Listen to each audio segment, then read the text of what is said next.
La antigua China.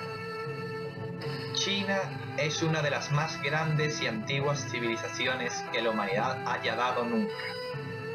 Una civilización que alcanzó muchos logros antes de que otras civilizaciones llegaran siquiera a concebirse. La imprenta, el papel, la seda, la pólvora, la brújula, la pasta, el helado e incluso el mismísimo fútbol del que tanto fanatismo se tiene en Occidente. Estos no son más que unos cuantos regalos que China le ha hecho a un mundo indigno de ellos. Le debemos más a China de lo que creemos. Por ello he decidido hacer este documental, para que la gente sepa un poco más de la historia y la cultura de esta maravillosa, como la llamó Marco Polo, civilización. Este documental intentará explicar muy resumidamente la historia de la antigua China, empezando desde su época mitológica hasta llegar al principio de la Edad Media, en el periodo de los Tres Reinos. La geografía de China. China es enorme. Solo hay que mirar un mapa para darse cuenta de lo grande que es. Es incluso un poco más grande que Europa o Estados Unidos, por ejemplo.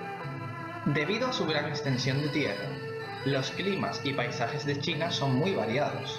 Posee grandes llanuras, con climas templados en el centro. Climas muy fríos, casi siberianos en el norte. Desiertos como el de Gobi, en el sur de Mongolia. Climas subtropicales en el sur. Y planicies de más de 4.000 metros de altitud en el Tíbet, además de las montañas más altas del mundo en el Himalaya.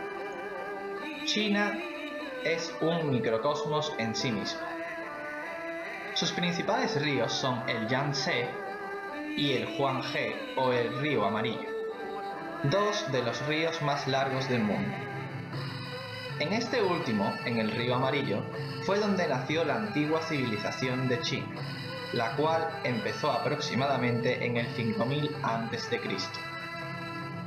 La edad mitológica de China. Al contrario que en la mayoría de las culturas, en China apareció antes el mito civilizatorio que el cosmológico. Es decir, que los chinos, en vez de preguntarse cómo había surgido el mundo tal y como hicieron, por ejemplo, los hebreos y los romanos, ellos se preguntaron cómo y cuándo surgió nuestra civilización. Según la mitología china, los creadores de su cultura fueron los 3 Augustos y los 5 emperadores. Los 3 Augustos son el Augusto celestial, el Augusto terrenal y el Augusto humano. Se dice que estos fueron los 3 primeros gobernantes de China, a los cuales se le atribuyen la invención de la pesca, la caza, la escritura y la ganadería. El primero y el más importante de los 5 emperadores fue el emperador amarillo, que según la tradición nació en el 2600 a.C. Cuenta la leyenda que su madre quedó embarazada por un rayo caído del cielo nocturno, y que tras 20 años de embarazo dio luz a Huangdi, o emperador amarillo. Él fue quien más tarde impidió que China se inundase en un diluvio provocado por un monstruo del río Huanghe. Además, se le atribuyen los inventos de la rueda, el carro, la barca, la medicina y el descubrimiento de la seda por parte de su esposa. A los otros 4 emperadores se le atribuyen la invención del calendario y los descubrimientos de la agricultura, el arado y el té.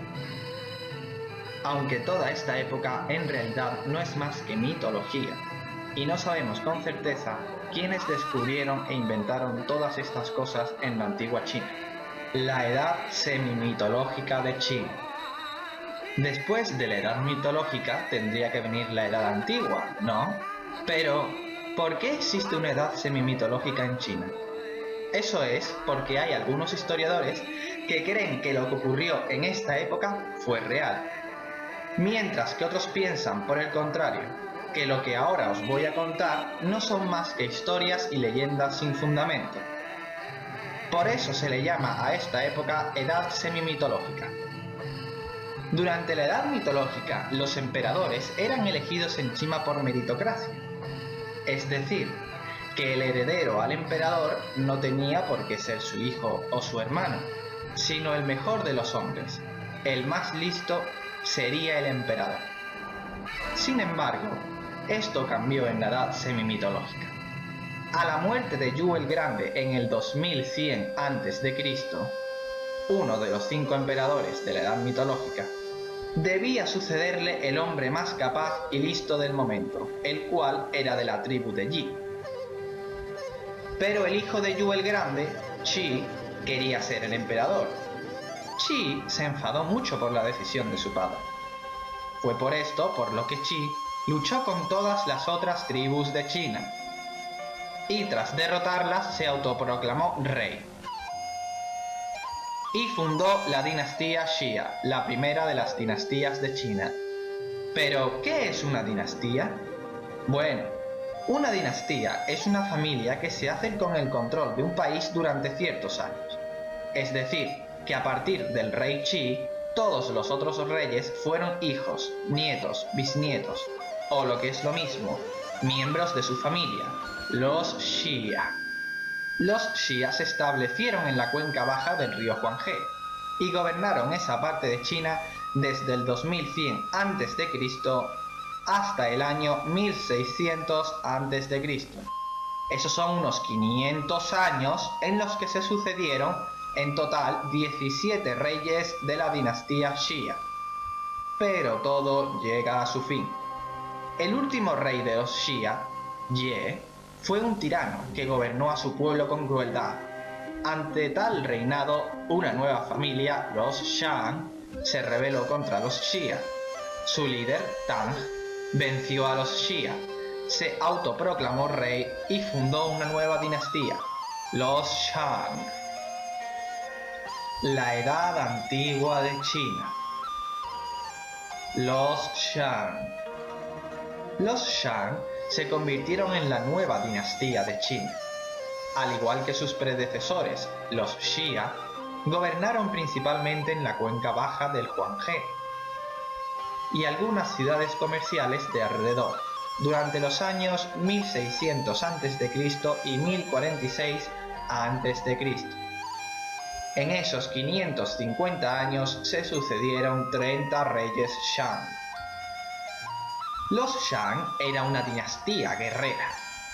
A menudo luchaban con los pueblos fronterizos, lo que hizo que esta época se caracterizara por las constantes guerras de los Shang contra los bárbaros.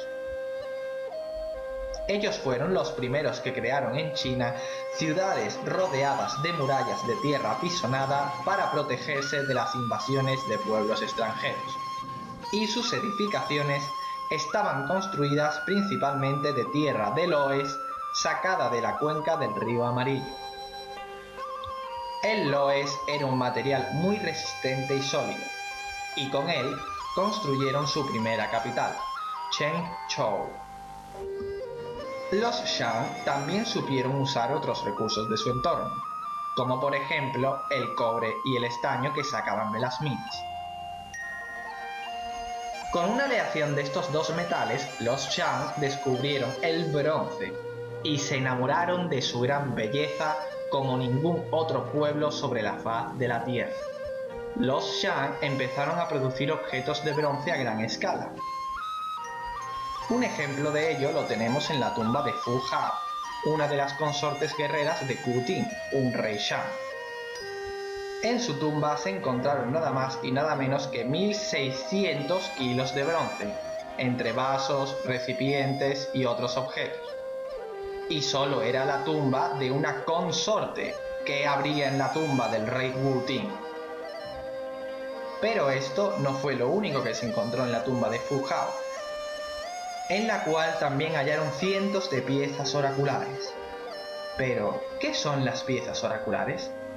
Solían ser huesos o caparazones de tortuga que los antiguos chamanes chinos usaban para leer el futuro. Los chamanes ponían los huesos calentándolos al fuego para que así se agrietasen, y según las formas de las grietas en los huesos, el futuro sería uno u otro. Después escribían encima de la pieza oracular el resultado de la prueba. Aún así, no todo en los Shang era bueno y reluciente como el bronce, ya que estos también hacían sacrificios humanos, tal y como otras civilizaciones, como por ejemplo los aztecas hacían también. En la tumba de Fujao se encontraron unos 10 esqueletos humanos y 2 de perros, los cuales seguramente eran sus sirvientes y fueron ejecutados cuando ella murió, para que así la acompañasen a la otra vida. Y en otras tumbas Shang se encontraron hasta carros de guerra con los esqueletos de los caballos. Aproximadamente en el 1200 a.C., los Shang trasladaron su capital de Chengzhou a Anyang, la cual se convirtió en la capital de China, donde se hacían cientos de sacrificios humanos. Pero en el año 1046 a.C., el pueblo de los Zhou derrotaron a Di Xin, el último rey Shang, en la batalla de Muye, instaurando una nueva dinastía en China, la de los Zhou. Los Zhou. La dinastía de los Zhou gobernó China desde el año 1045 a.C. hasta el 256 a.C., que gobernaron inicialmente en la cuenca baja del Huanghe y sus alrededores. Pero la historia de la dinastía Zhou se divide en dos periodos: los Zhou occidentales, desde el 1045 a.C. hasta el 770 a.C., y los Zhou orientales, desde el 770 a.C. hasta el 256 a.C. Esto es así porque durante el primer periodo la capital Zhou estaba situada al oeste, en Hao, y durante el segundo al este, en Luoyang. Los Zhou occidentales. Los Zhou occidentales le habían arrebatado el poder a los Shang por la fuerza, sin tener en cuenta al pueblo ni a la nobleza. Por ello, los Zhou inventaron un ingenioso método para mantenerse en el poder. Lo llamaron el mandato del cielo. Pero, ¿qué es el mandato del cielo? El mandato del cielo era una teoría que se fundamentaba en que si alguien se sublevaba contra su señor o contra su rey y salía victorioso, significaba que él poseía la voluntad del cielo, y por lo tanto su sublevación estaba legitimada, ya que el rey o señor había perdido el mandato del cielo. Pero por el contrario, si el rebelde perdía, significaba que él no poseía el mandato del cielo, sino el rey, por lo que éste podía castigar al rebelde con la cárcel o la muerte. De esta forma los Zhou se legitimaron, ya que si habían ganado a los Shang era porque ellos tenían el mandato del cielo. La época de los Zhou occidentales significó para China paz y prosperidad, ya que con la caída de los Shang se acabaron también las antiguas guerras con los bárbaros. Y cuando hay paz, nace la cultura. Fue en este momento cuando se escribieron los 3 primeros clásicos del mundo chino: el Shijing o clásico de la poesía, el I Ching o clásico de los cambios y el Shu Jing o clásico de los documentos. Los Zhou occidentales dividieron su territorio en provincias o feudos, los cuales eran gobernados por miembros de la familia de los Zhou. De esta forma, gracias a los vínculos familiares, se evitaban las rebeliones. Un miembro de su familia no iba a matar a otro por poder, ¿no? Bueno, al menos de momento. Los Zhou orientales. El último rey Zhou occidental, el rey Zhou, es asesinado en un ataque por uno de sus familiares vasallos. Por ello, su heredero, el rey Ping, primer rey Zhou oriental, traslada la capital a Luoyang para protegerse mejor de sus vasallos. ¿Qué había ocurrido? ¿Acaso no eran los vasallos del rey sus familiares? ¿Por qué se rebelan contra él? Puede que fueran sus familiares, pero eso fue en el 1045 a.C. Ahora nos encontramos en el 770 a.C. Han pasado más de 200 años. Evidentemente, los familiares vasallos del rey apenas le han visto, apenas le conocen, viven lejos unos de otros. Puede que sean familia, pero familia muy lejana. Los lazos familiares son casi inexistentes. Ahora China está dividida en decenas de estados independientes que luchan unos contra otros por el control de Qin.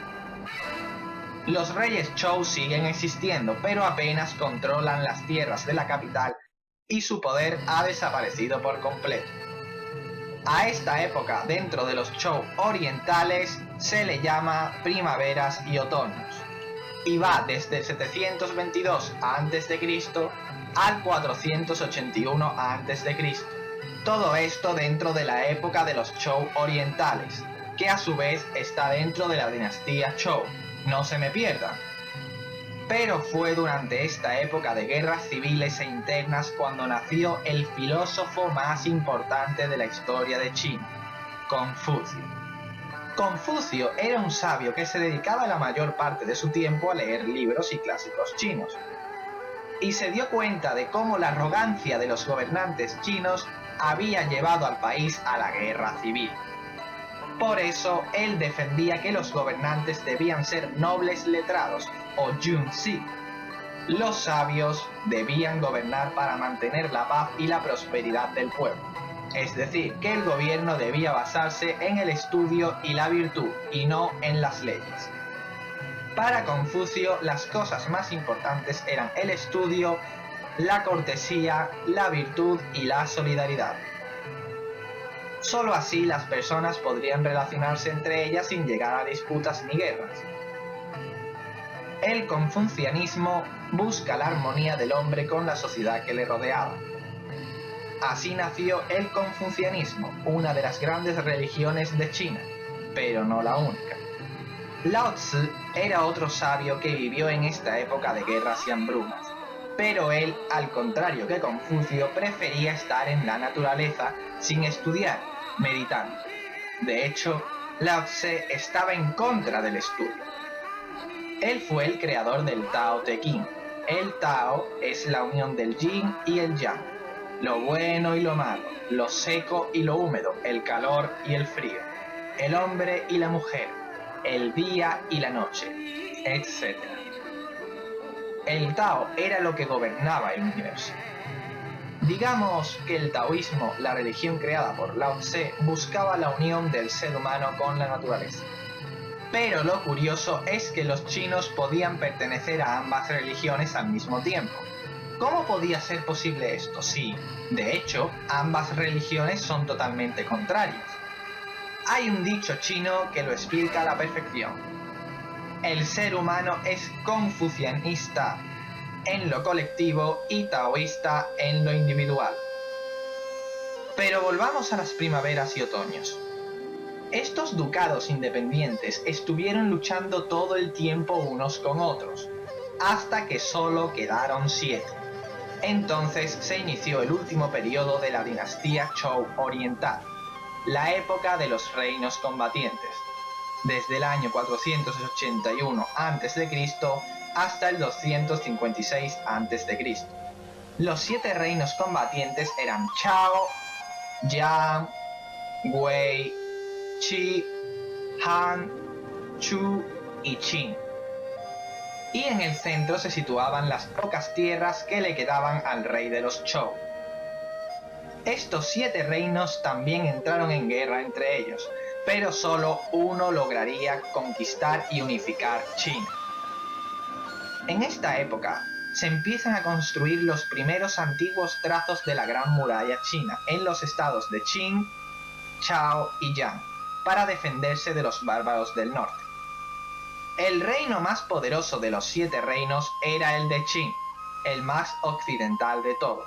Los demás reinos se dieron cuenta de esto y rápidamente se unieron para derrotar al estado de Qin. Pero los Qin estratégicamente colonizaron la zona del Sichuan, que era una zona muy importante para la agricultura debido al río Yangtze. Gracias a esto, los Qin tuvieron más comida, pudiendo alimentar a más población y así tener mayor número de soldados. De esta forma, los Qin fueron conquistando uno a uno todos los demás reinos y consiguieron unificar a China, no sin antes pasar y destruir la capital del último y débil rey de los Zhou.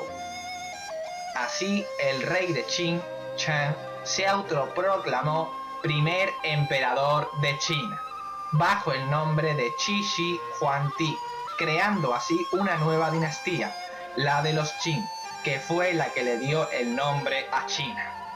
Los Qin. Los Qin gobernaron desde el 221 a.C. hasta el 206 a.C., apenas solo unos 15 años.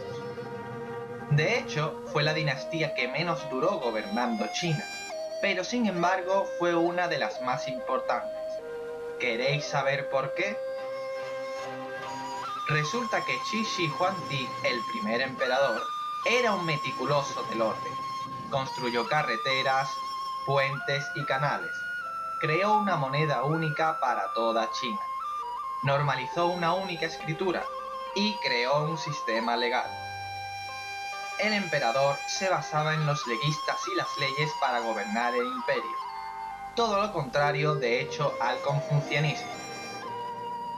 Por esto mismo, y para evitar futuras revueltas, el emperador decidió quemar todos los libros confucianos, o cualquier otro que fuera contra su sistema de gobernar.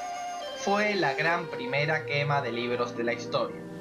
Por suerte, hubo unos cuantos sabios que escondieron parte de los libros, aunque otros muchos se perdieron. El emperador también decidió unir las murallas de los antiguos 7 reinos, creando así el precedente de la Gran Muralla China, aunque tardaría otros 2000 años en terminar de construirse. Antes de su muerte, el emperador ordenó que le crearan una gran tumba, con miles de guerreros de terracota a tamaño real, y todos distintos entre sí, para que le acompañasen en el más allá, donde podría seguir ganando batallas. Pero aunque la dinastía Qin fue una de las más importantes, en cuanto murió el emperador Qi Shi Huangdi, murió también la dinastía, ya que su hijo, Qi Ershi, fue incapaz de tomar el mando del imperio. Este se dividió de nuevo en estados que lucharon entre sí, junto a revueltas campesinas. De todos ellos salieron victoriosos los Han, y su líder, Liu Pan, se autoproclamó emperador de China y fundó una nueva dinastía, los Han. Los Han. Los Han fueron la última dinastía de la Edad Antigua de China. Gobernaron desde el año 206 a.C. hasta el año 220 después de Cristo. Su época también se divide en dos periodos, occidentales y orientales. Los Han occidentales. Al principio, los Han gobernaron de una forma taoísta, sin cobrar muchos impuestos y dedicándose casi exclusivamente a cazar a sus familiares con los Xiongnu, las tribus bárbaras del norte, para poder mantener la paz. Pero cuando en el 140 a.C. subió al poder el emperador Wu, el gobierno imperial chino dejó el taoísmo y adoptó el confucianismo como forma de gobernar. Los Han, gracias al confucianismo, crearon los exámenes imperiales para que cualquier ciudadano pudiera llegar a ser burócrata, algo realmente inusitado para la época, incluso hoy en día. Los exámenes imperiales consistían en saberse, por ejemplo, las más importantes poesías chinas, o los 5 clásicos y otros libros importantes, además de saber geografía, historia y caligrafía. Si se aprobaba el examen, la persona pasaba a ser oficialmente burócrata del imperio, y así cualquiera podía llegar al gobierno, siempre y cuando pudiera costearse el dinero del examen, claro. Pero si uno ahorraba, podías pasar de un simple campesino a ser funcionario del imperio. Los funcionarios eran quienes gobernaban las provincias en nombre del emperador, ya que era mucho más seguro que un sabio erudito gobernase una región, ya que éste no querría rebelarse ni adquirir más poder como haría cualquier otro, sino gobernar con virtud y paz según el confucianismo, al menos en teoría. También en esta época empezó a establecerse la famosa Ruta de la Seda, que va desde China hasta el Imperio Romano. Aunque eran los partos y los bactrios pueblos de Oriente Medio los que compraban la seda a los chinos y se la vendían a los romanos por un precio de oro. Pero la paz y prosperidad de los Han se vería alterada por la revuelta de Wang Mang. La revuelta de Wang Mang. Wang Mang era un hombre de origen campesino que había conseguido acumular mucho poder gracias a los Han. Este tomó el poder y fundó una nueva dinastía, la dinastía Qin. Aunque esta no fue una dinastía realmente, ya que solo duró desde el año 9 al 24 después de Cristo. Wang Mang hizo cosas tan disparatadas como intentar cambiar el curso del río Amarillo o volver al antiguo sistema feudal Zhou. Esto conllevó al descontento popular, lo que desencadenó que Liu Xiu, un miembro de la familia Han, se rebelara y derrotara a Wang Mang, restaurando así la dinastía Han. Los Han orientales. Durante la dinastía Han oriental se hizo un gran descubrimiento que cambiaría el mundo: el papel, en el año 105 después de Cristo. Esto revolucionó por completo los libros y la educación en China. Hubo paz y mucha prosperidad en China durante algún tiempo, pero a mediados del siglo II después de Cristo apareció una rebelión taoísta en el norte de China, que defendía la igual distribución de las tierras para los campesinos, llamada los turbantes amarillos. La rebelión fue finalmente aplastada, pero los Han nunca más volverían a recuperarse del golpe. El poder de los emperadores Han fue debilitándose poco a poco. Así, el último emperador Han, Xianti, fue solo un títere a manos de su primer ministro, Cao Cao. En este momento de decadencia, China volvió a separarse, esta vez en 3 estados, dando paso al primer periodo de la que los occidentales llamamos la Edad Media China, la época de los 3 reinos. Y con esto termina este documental. Espero que con él hayáis aprendido algo más de la antigua China y su historia. Si tenéis alguna duda acerca del documental, ponerla en la caja de comentarios, y si os ha gustado, darle like y compartirlo para que más gente pueda verlo y así haya más gente que sepa un poco más de esta maravillosa civilización. Si queréis que siga haciendo documentales de este tipo, decídmelo en los comentarios y opinad sobre cuál queréis que sea la próxima civilización que salga en el siguiente documental. Romanos, japoneses, indios, vosotros elegís.